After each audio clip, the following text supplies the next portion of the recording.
Bendiciones, amados hermanos, aquí te saluda el pastor Juan Carlos Lima con una enseñanza más de la palabra del Señor. Y estamos, amados hermanos, ya en la lección número 7 de esta serie que le hemos titulado El Pentateuco, los 5 libros de Moisés. Y comencemos, amados hermanos, con tus notas. Ahí en tus notas tienes algunas secciones que tienes que llenar. Así que comencemos con eso. Y vamos a ver las 3 partes principales del tabernáculo de Moisés, que son los atrios, el lugar santo y el lugar santísimo. Ahora, estas partes son significativas porque el Señor le dio a Moisés hasta las medidas que tenía que tener cada una de estas partes.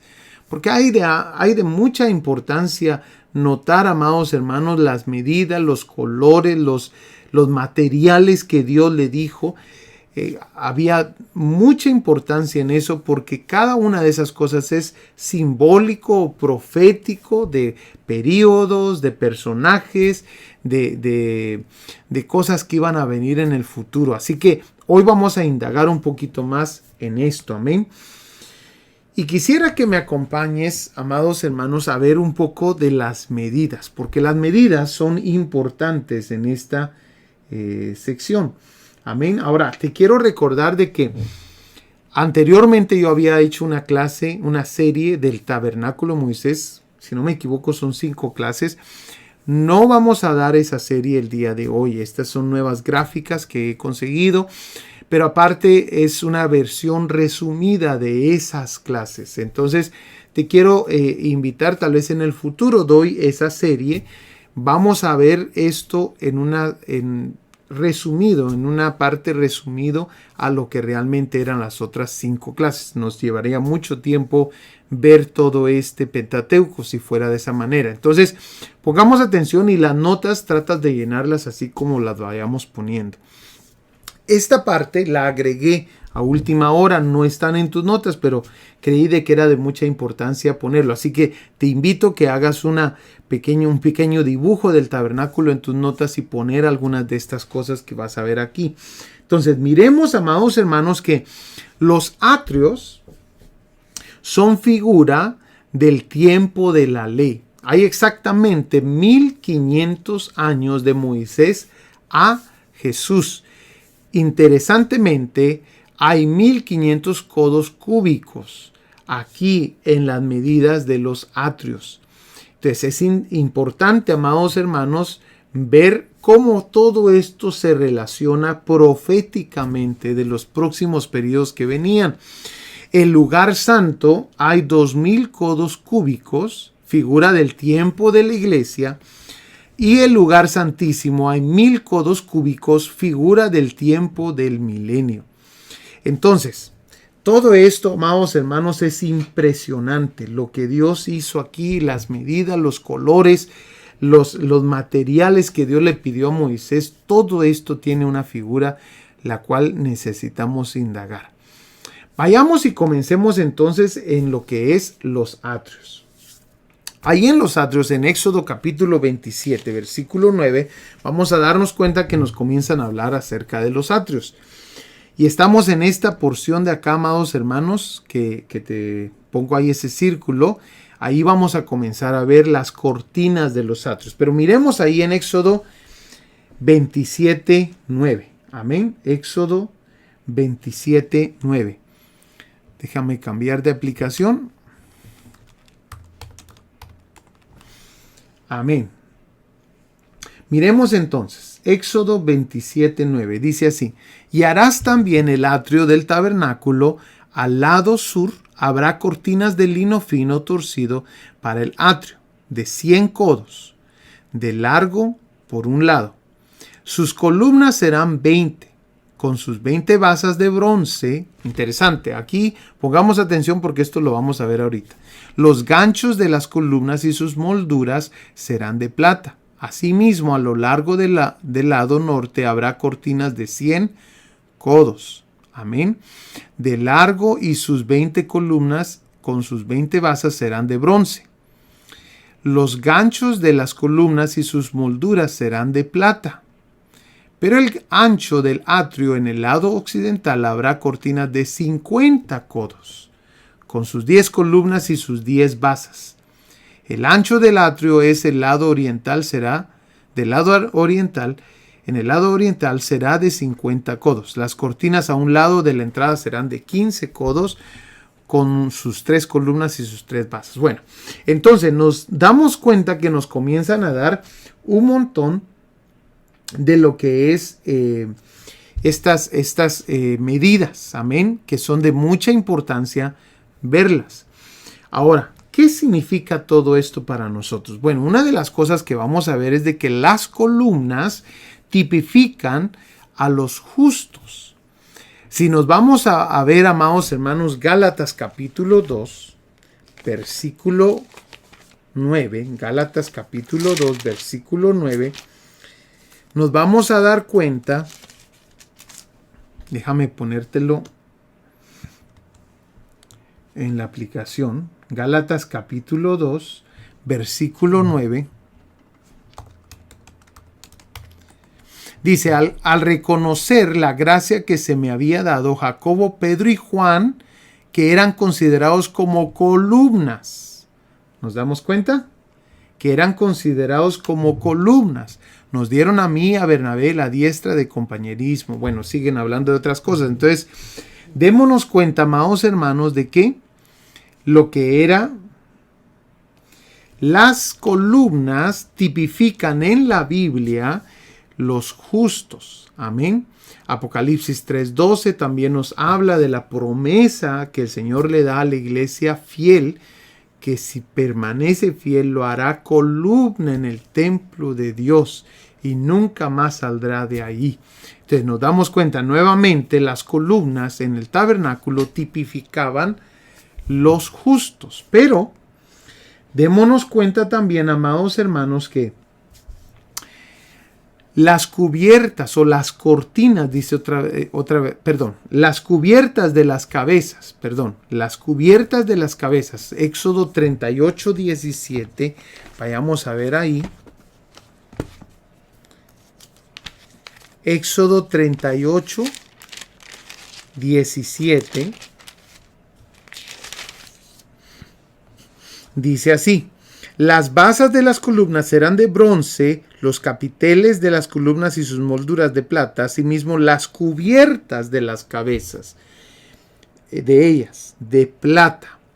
Interesantemente, amados hermanos, las cubiertas de las cabezas de cada columna que tipifican los justos eran, amados hermanos, de plata.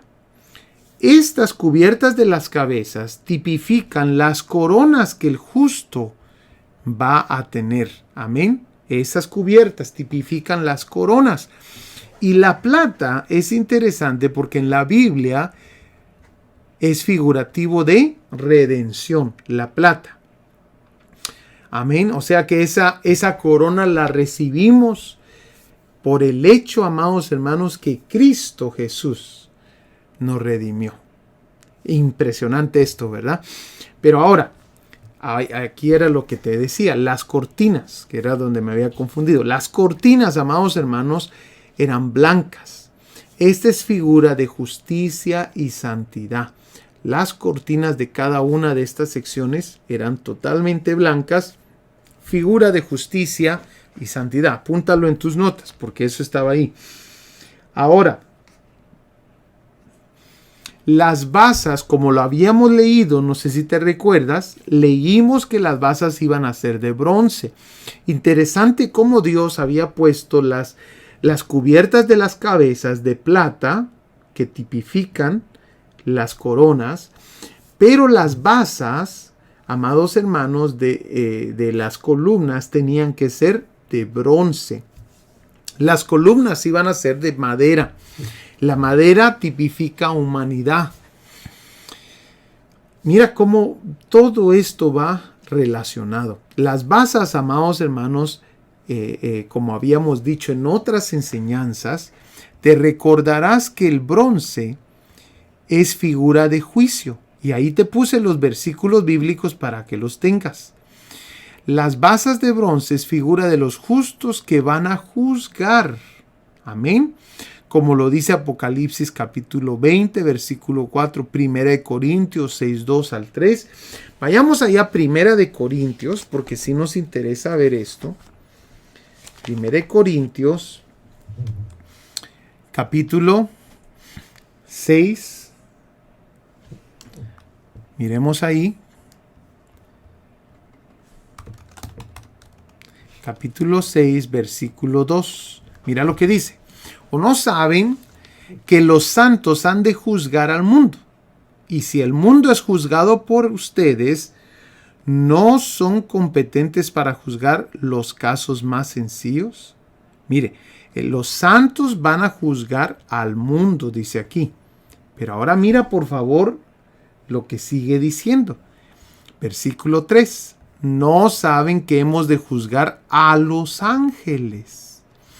Es por eso, amados hermanos, que en el tabernáculo de Moisés, las columnas que tipifican los santos tienen una cubierta en la cabeza de plata, pero sus pies, o sea, sus basas, tienen, amados hermanos, cubierta de bronce.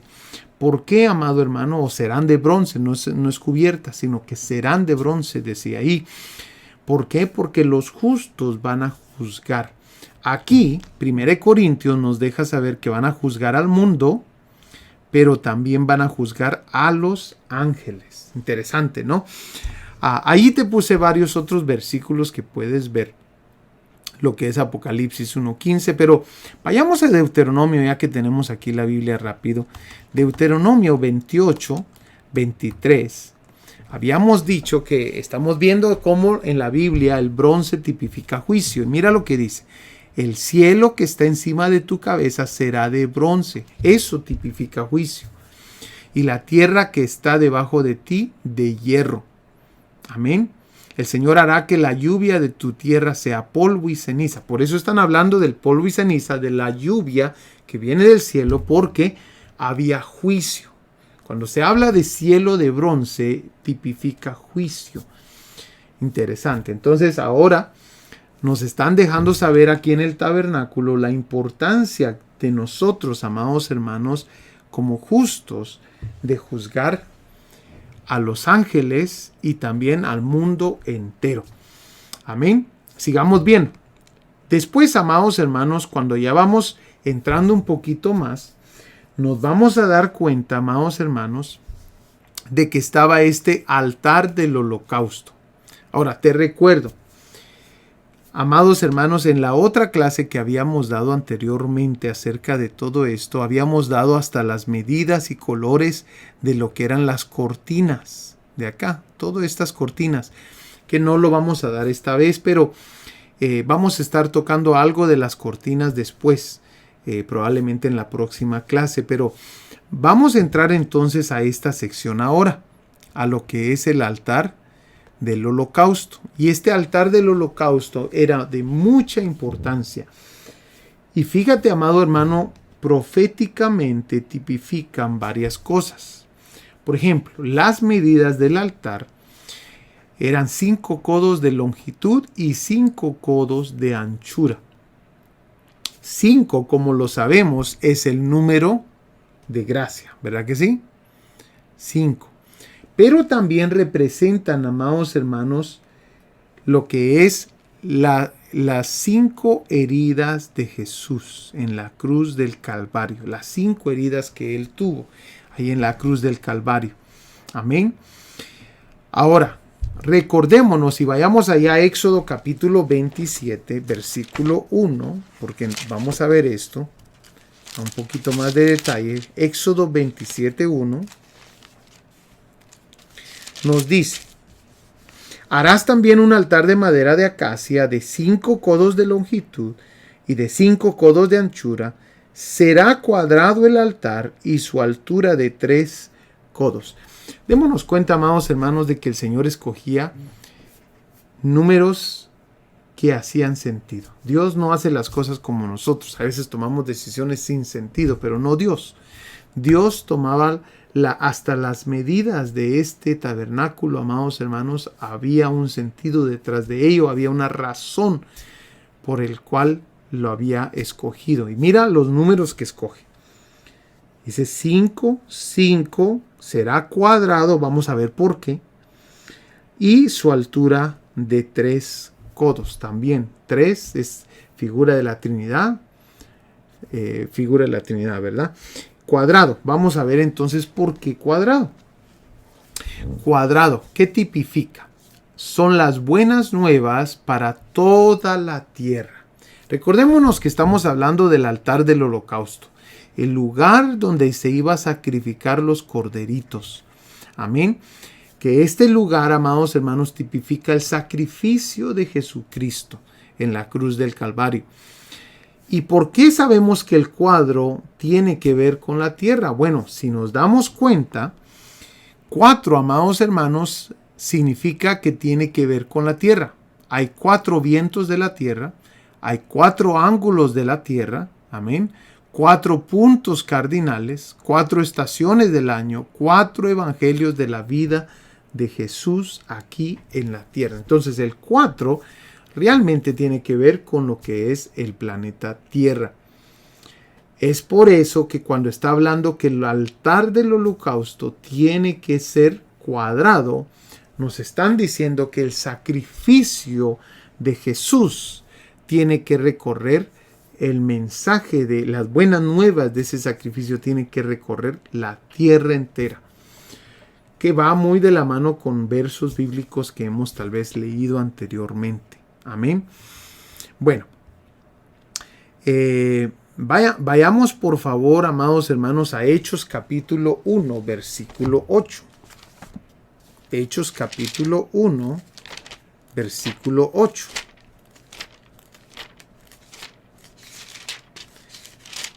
Vamos a darnos cuenta cómo esto va todo de la mano. Pero recibiréis poder, dice, cuando haya venido sobre vosotros el Espíritu Santo, y me seréis testigos en Jerusalén, en toda Judea, en Samaria y hasta lo último de la tierra.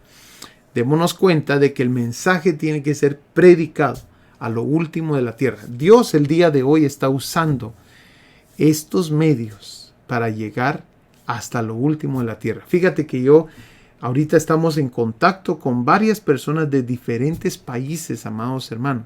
El mensaje está llegando. Por eso es tan importante que tú nos ayudes a compartir estos mensajes para poder llegar ese mensaje a más gente que necesita escucharlo, que quiere y tiene las ansias de estudiar más la palabra del Señor. Pero miremos entonces la pregunta del día de hoy. Quiero pedirte que la escribas, por favor, ahí en lo que es los comentarios. ¿De dónde sacaban el fuego? ¿De dónde sacaban el fuego para el altar del holocausto? ¿Será que podían encender cualquier fuego, amados hermanos? ¿Será que podían traer fuego de la casa? ¿Será que podían encender el fuego ellos? ¿De dónde salía este fuego? Bueno, vayamos a Levíticos capítulo 9. Si ya me escribiste ahí la respuesta, ¿de dónde sacaban el fuego? Ve entonces conmigo a Levíticos capítulo 9, versículo 23. Mira lo que dice. Y entraron Moisés y Aarón en el tabernáculo de reunión y salieron y bendijeron al pueblo. Y la gloria de Jehová se apareció a todo el pueblo, dice. Y salió fuego de delante de Jehová y consumió el holocausto con las grosuras sobre el altar, y viéndolo todo el pueblo alabaron y se postraron sobre sus rostros. Amado hermano, el fuego salió de la misma presencia de Jehová. De la misma presencia de Jehová. Cuando Él se agradó del holocausto, entonces Él mandó fuego. Este fuego no podía ser encendido de ninguna otra manera. Tenía que venir de la presencia del Señor. Es más, amados hermanos, este fuego, vamos a ver despuesito que era necesario para encender el altar del incienso. Es ahí donde encontramos aquella historia de los hijos de Aarón que trajeron fuego extraño. Algunos dicen lo que hicieron ellos es de que trajeron el fuego de otro lado. No era, amados hermanos, del altar del holocausto. O sea, una vez Dios mandaba su fuego hacia el sacrificio, ese fuego tenía que encender las otras secciones que requerían fuego. Era muy importante. Los hijos de Aarón trajeron fuego de otro lugar. Y dice la palabra del Señor que desafortunadamente murieron. Entonces nos damos cuenta, amados hermanos, y démonos cuenta de algo. El altar del holocausto representa las oraciones. Y eso significa que si el fuego, para que suba el altar del holocausto, el altar del incienso me refiero, tipifican las oraciones. Y si queremos que la oración suba, amén, tiene que tener el fuego del sacrificio de Jesucristo. O sea, ser en el nombre de Jesús. Es un reconocer de que en el nombre de Jesús se está haciendo tal oración. Por eso Jesús nos dijo que todo lo que pidiéramos en su nombre, Él lo haría. Es de mucha importancia eso. Es nuestras oraciones que están ahí tipificadas en lo que es el altar del incienso. No pueden venir de ninguna otra fuente. No pueden ser en el nombre de fulanito, en el nombre de sutanito, en el nombre de nadie más, amados hermanos. Solamente en el nombre de aquel que fue sacrificado por nuestros pecados, crucificado y resucitado. Amén. Entonces es de mucha importancia este punto. Ahora, también, amados hermanos, nos vamos a dar cuenta que Dios enciende este fuego y es de mucha importancia que el sacerdote mantenga el fuego encendido. Por eso la Biblia nos llama a nosotros que somos sacerdotes, un reino de sacerdotes. ¿Por qué, amado hermano? Porque nosotros ahora tenemos una función. Nosotros somos el templo y morada del Espíritu Santo. Adentro de nosotros el Señor vino a encender un fuego. Amén. Cuando lo conocimos, Él mandó esa llama de fuego hacia nosotros. Y es de importancia, hermanos amados, que nosotros ahora mantengamos ese fuego y que no se apague. Mucha gente, ese fuego ya se apagó. Ya se apagó, amados hermanos. Y es bien difícil encenderlo nuevamente. Vayamos ahí, por favor, a Levíticos capítulo 6, versículo 12. Donde vamos a ver un poquito acerca de esto. Mira lo que dice. Y el fuego encendido sobre el altar no se apagará, sino que el sacerdote pondrá en él leña cada mañana y acomodará el holocausto sobre él y quemará sobre él las grosuras de los sacrificios de paz. Y el fuego arderá continuamente en el altar, no se apagará. De mucha importancia estos versos. Ese fuego, amados hermanos, tenía que mantenerse encendido. El día de hoy, tú y yo tenemos una responsabilidad como sacerdotes de mantener ese fuego que ya Dios encendió en nosotros cuando creímos en el sacrificio de Cristo Jesús. Entonces, ahora nuestro trabajo es mantenerlo encendido. Si se ha apagado el fuego en tu vida, aviva el fuego, le dijeron a Timoteo. Aviva el fuego, amados hermanos. Recuerda aquellas obras que has dejado de hacer. Aviva el fuego de Dios en tu vida. Bueno, miremos por favor qué otra cosa y qué otro detalle había aquí.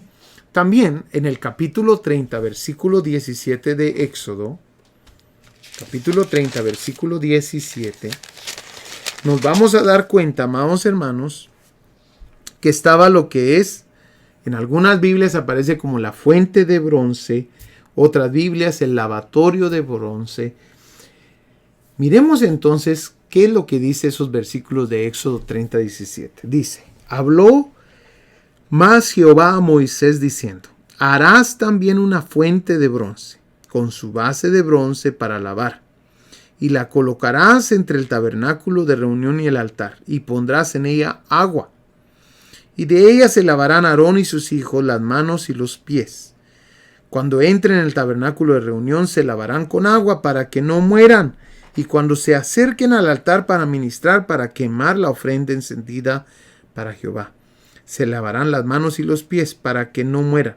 Y lo tendrán por estatuto perpetuo él y su descendencia por sus generaciones. Bueno, ahora estamos, amados hermanos, en esta porción de acá. Amén. En esta sección de acá. Y nos vamos a dar cuenta, amados hermanos, que antes de entrar al lugar santo, que era un lugar de mucha santidad, o sea, de santidad, mejor dicho, nos vamos a dar cuenta que los sacerdotes tenían que lavarse bien. Tenían que entrar totalmente limpios a este lugar, si no, ellos morían. Y nos vamos a dar cuenta, amados hermanos, de que usan el Señor lo que se conoce como este lavatorio de bronce. Eso es lo que Él usa. Y démonos cuenta que nos muestra, ahí en estos versículos que acabamos de leer, nos muestran la función que tenía. ¿Cuál era? Y de ella se lavarán Aarón y sus hijos las manos y los pies. Entonces, vamos a darnos cuenta, amados hermanos, de que la construcción de este lavatorio de bronce se encuentra ahí en Éxodo 38:8. Éxodo 38:8. ¿Lo tenemos? También hizo la fuente de bronce y su base de bronce de los espejos de las mujeres que velaban a la puerta del tabernáculo de reunión. La construcción era de bronce y de los espejos de las mujeres. Es interesante esto porque, amados hermanos, aquí ellos iban a encontrarse con dos funciones de este lavatorio de bronce. Dos propósitos. Uno, mostraban la suciedad por medio de los espejos, y otro, limpiaban por medio del agua. Pero que no se nos olvida que era de bronce, o sea que era un momento de juicio, representa juicio. Esto, amados hermanos, tipifica lo que es la palabra de Dios. Vamos a ver por qué. Santiago capítulo 1, versículo 23 nos habla de la palabra de Dios en la función de dejarnos saber nuestra condición, igual que hace un espejo. Santiago 1:23. ¿Lo tenemos?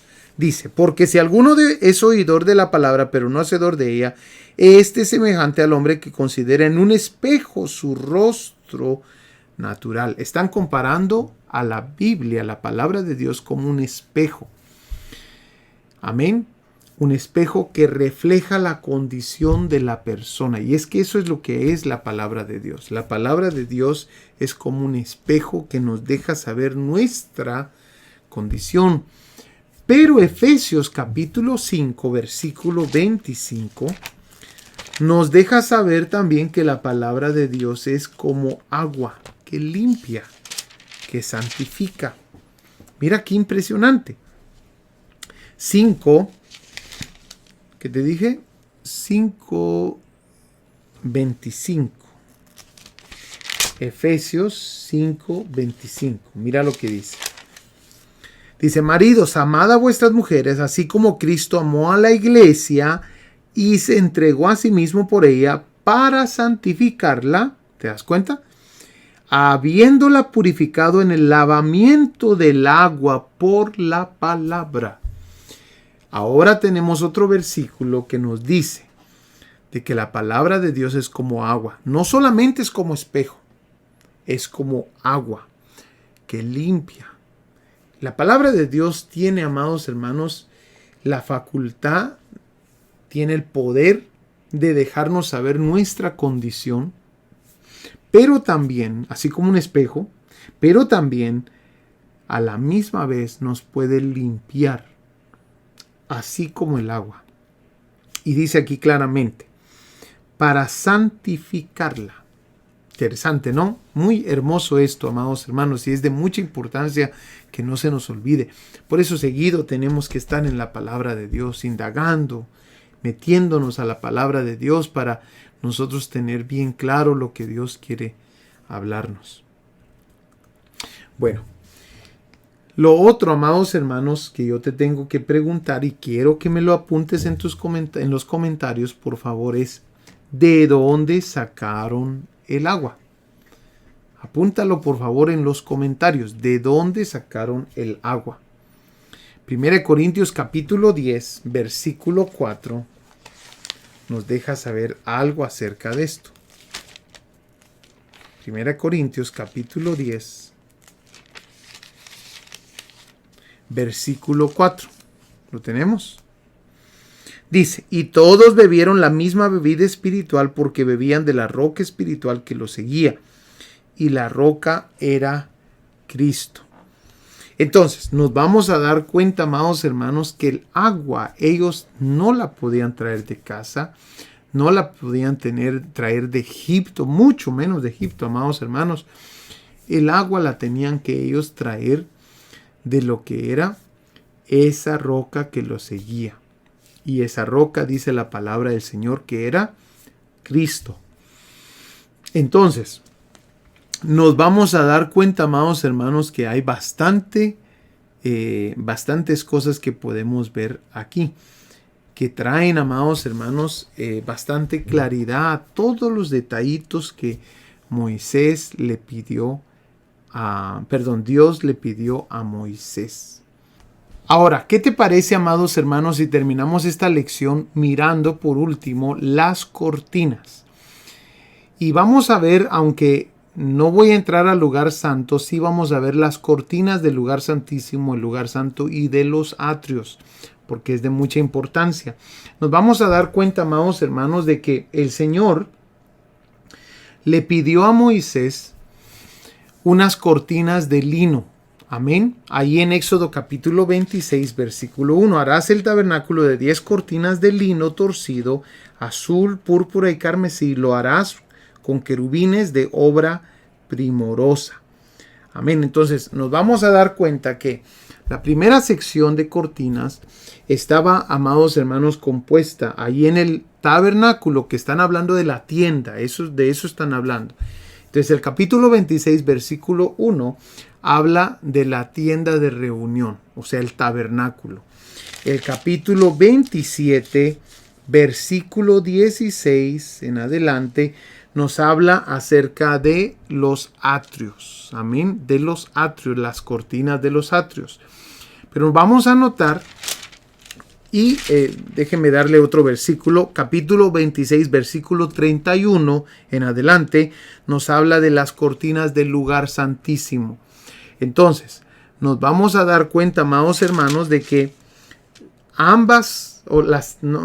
las tres partes de cortina, las tres secciones que habían aquí, la sección de la puerta de los atrios, amén, el lugar santo, la cortina del lugar santo y la cortina del lugar santísimo, las tres traían los mismos colores. Miremoslo por favor. Comencemos desde los atrios. Capítulo 27, versículo 16, la entrada. Dice, y la puerta del atrio habrá una cortina de 20 codos, azul, púrpura y carmesí y lino torcido, por obra de recamador, sus columnas 4 con sus 4 pasas. Después vamos al lugar santo, donde había una segunda cortina, ahí en el capítulo 26, versículo 1. Harás el tabernáculo de 10 cortinas de lino torcido, azul, púrpura y carmesí, y lo harás con querubines de obra primorosa. Ahora a este le agregaron querubines. La primera no tenía eso.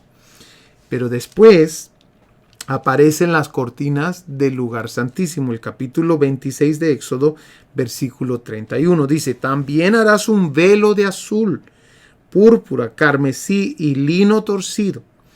Será hecho de obra primorosa con querubines. Este también tiene querubines. Entonces, el de los atrios, yo no miro aquí que diga que tenga querubines. No tenía querubines.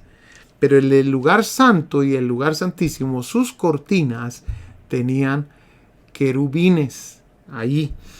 Y lo pondrás sobre 4 columnas de madera de acacia cubiertas de oro, sus capiteles de oro sobre sus basas de plata, y pondrás el velo delante de los corchetes y meterás ahí, del velo adentro, el arca del testimonio. Por eso sabemos de que están hablando del lugar santísimo, las cortinas. Ahora, esta cortina del lugar santísimo es la que se rompió cuando Jesús fue crucificado. Amados hermanos, es impresionante porque dice la palabra del Señor que se rompió de arriba para abajo. O sea, amado hermano, que no pudo haber sido un ser humano de abajo para arriba, sino que la cortina se rompió de arriba para abajo, tipificando de que ya no más era necesario todo eso de esos sacrificios que se hacían antes. Que el sacrificio de Jesús fue suficiente. Mira qué impresionante esto. Y que ahora había entrada al lugar santísimo por medio de la sangre de Jesús. Ahora, fíjate, amado hermano, que vimos que en las 3 secciones, en la puerta de los atrios, en el lugar santo y en el lugar santísimo, las 3 áreas, las cortinas, tenían los mismos colores. ¿Qué significan estos colores? Eso quiero mencionarte el día de hoy. Esos colores, el azul que mencionaron ahí tipifica cielo. ¿Cuál era el otro? El púrpura era realeza, tipifica realeza. El carmesí tipifica sangre. Y el lino torcido que habían en las 3 secciones, ¿te recuerdas? Tipifica rectitud. Amén. Rectitud. Ahora, cada una de estos colores y de estas cortinas, de estos colores de las cortinas, tipifica también a uno de los evangelios. Es muy importante que anotes esto. Esto no está en tus notas. Te invito a que lo apuntes, por favor. Tipifica el cielo, tipifica el evangelio o es profético del evangelio de Juan, que presenta a Jesús como el Hijo de Dios que descendió del cielo. Amén. El Hijo de Dios que descendió del cielo. El púrpura es profético, amados hermanos, del Evangelio de Mateo, que presenta a Jesús como Rey. El carmesí es figura, amados hermanos, o es profético de Marcos, que presenta a Jesús como el siervo. Marcos presenta a Jesús como el siervo. Y por último, el blanco es profético, amados hermanos, o esta cortina de lino torcido es profético del Evangelio de Lucas, que presenta a Jesús como el Hijo del Hombre. Amén. Es interesante porque ahí, amados hermanos, que tipifica rectitud, este color tipifica rectitud, nos damos cuenta que el Hijo del Hombre fue recto en todo lo que hizo. Impresionante, todos estos pequeños detalles. Pero como ya estamos hablando de las cortinas, te voy a llevar algunos otros detalles, especialmente de la cortina del lugar santo y la cortina del lugar santísimo, los que cubrían las partes de arriba. Amén. Serían estas que miras acá. Ya viendo de que ya estamos aquí, vamos entonces a ver estas cortinas ahora, las que iban arriba de todo. La tienda de reunión, que así se conoce también, o como aquí nos lo presentan, el tabernáculo. Amén. Entonces, vayamos por favor a ver eso. Déjame salir medio de la pantalla y mira que dice el capítulo 26, versículo 7. Mira lo que dice. Harás asimismo cortinas de pelo de cabra para una cubierta sobre el tabernáculo. 11 cortinas harás. Estas eran las que cubrían el tabernáculo, como nos lo dice ahí. Pero ¿por qué pelo de cabra? Amados hermanos, porque esto tipifica la ofrenda por el pecado. Amén. Era algo que era requerido, la cabra, los sacrificios de cabra era requerido, amados hermanos, para la ofrenda por el pecado. Entonces nos vamos a dar cuenta, amados hermanos, que el Señor la usa y esta era una de las cubiertas. Amén. Una de las cubiertas. Si no me equivoco, esta era la primer cubierta que se puso. Amén. Por eso es de que aparece ahí al principio, versículo 7. Harás asimismo cortinas de pelo de cabra para una cubierta sobre el tabernáculo. Esta tenía que ser la más bonita de todas. Amén. Pero después seguía en el versículo 14. Harás también a la tienda una cubierta de pieles de carneros, teñida de rojo, y una cubierta de pieles de tejones encima. Bueno, esa es otra. Bueno, el carnero tipificaba la sustitución. Amén. El carnero tipifica sustitución. Pero, amados hermanos, de último era la piel de tejones, que tipifica protección y cobertura. ¿Por qué? Porque era una piel mucho más fuerte que todas las demás. Era la que todos iban a ver. No era una piel muy atractible. Era una piel, amados hermanos, que de afuera, déjeme ponerlo bien, de afuera nos vamos a dar cuenta que se miraba feo, porque esta piel de tejón es una piel fea, no es una piel muy agradable. O sea, para el ojo que está afuera, mira las cosas de Dios como algo no muy agradable. Y algunos lo toman como que, ¿por qué están ahí tanto tiempo en la iglesia? Pero por dentro, el que ya entra, amados hermanos, miraba las bonitas pieles de cabra. Amén. Que eran más atractibles. Y entonces, amados hermanos, nos podemos dar cuenta que de afuera se puede ver tal vez algo diferente que lo que se miraba de adentro. Ahora, ¿por qué pieles de tejones? Yo me hice esa pregunta y comencé a investigar hace muchos años. Comencé a investigar por qué piel de tejón, porque si miras al tejón, amados hermanos, parece como que fuera un zorrillo. Pero resulta que el tejón es figura de Jesús y figura de nosotros. ¿Por qué? Porque el tejón es el animalito, uno de los animalitos, y algunos dicen que es el más valiente de toda la tierra. El tejón, amados hermanos, no le tiene miedo a ningún animal en la tierra. Tú puedes buscar en el YouTube el día de hoy y buscar acerca de los tejones, documentales. Te vas a quedar sorprendido por qué Dios lo usó. El tejón no le tiene miedo a ningún animal en la tierra, ninguno, amados hermanos, ni al mismo león, ni a los osos muy gigantes, ni a ningún animal, amados hermanos. El tejón se pelea contra cualquiera. Es interesante que el tejón come serpiente y le gusta mucho la miel. Es interesante de que el tejón, el cuerpo del tejón, amados hermanos, está diseñado de tal manera que si una serpiente lo muerde venenosa, lo pica, lo muerde, amados hermanos, el tejón no se muere. No se muere. Por eso ellos pueden comer serpiente. Las serpientes en la Biblia son figura de los demonios. Y amados hermanos, aunque nosotros nos peleemos contra demonios, como esto también es figura de nosotros, dice la palabra del Señor que solamente los valientes arrebatan el reino de los cielos. Entonces, es figura de todos nosotros y también figura del Señor. El Señor fue muy valiente, es figura de Él también. Entonces, amados hermanos, es interesante todos estos datos acerca de estas diferentes cortinas que habla la palabra de Dios. Bueno, terminamos entonces con esto.